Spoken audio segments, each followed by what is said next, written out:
Okay, so now we're going to look at the sum and the product of the roots of a quadratic equation. Okay, so this is question 1315 in the Origo 2C book. It says that show that if x1 and x2 are the roots of x squared plus px plus q equals 0, so we have this quadratic equation in PQ form, then that x1 plus x2 equals negative p. So we could say that the sum of the two roots is equal to negative p. x1 times x2 equals q. And that would be that the product of these roots is q. Please ignore this. I'm not going to look at that.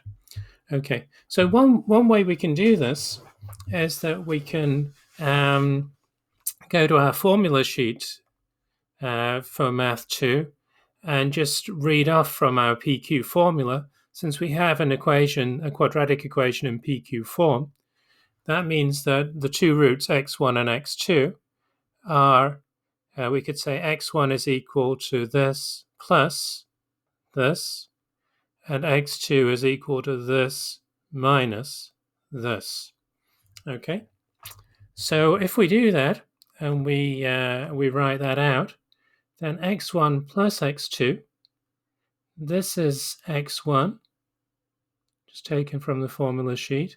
This is x2, and this plus is the same as this one here. So what we have here is that this term is the same as this one. So we have plus that term, and then we're adding, and then it's the negative of that term. So the sum here is equal to 0. So that means that this whole part here, I can just replace that with 0. And that we have negative p over 2, then plus negative p over 2. So we get this. This plus 0 is from here. And then negative p over 2 plus negative p over 2, that's just the same as negative 2p over 2, which is negative p. So then we have the correct answer there for part A.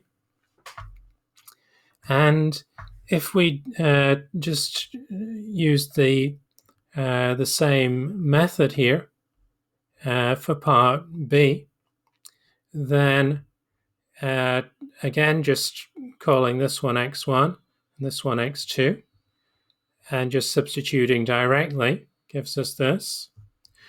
And then we can see here that we have this same object, negative p over 2, here and here. So we can call that A, and we have the same term here and here, the same object there and there. We can call that B.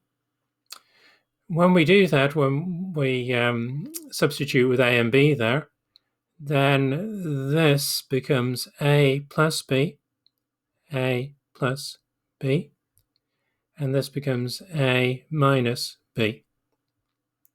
So we get this. And if we expand that, that's the same as A squared minus B squared. Okay, this is one of the key formulas on our formula sheet. Okay, so then since the A represents the negative p over 2, we have that object squared.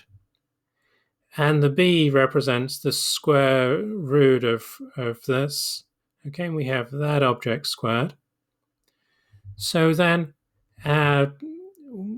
since this object is square rooted and then the result of that is squared, then this is equal to that object itself.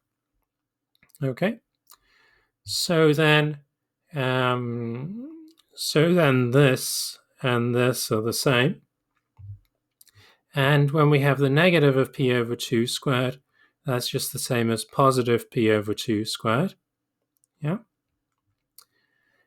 So then we have p over 2, I should say p over 2 and the result of that squared, and then minus the same object here.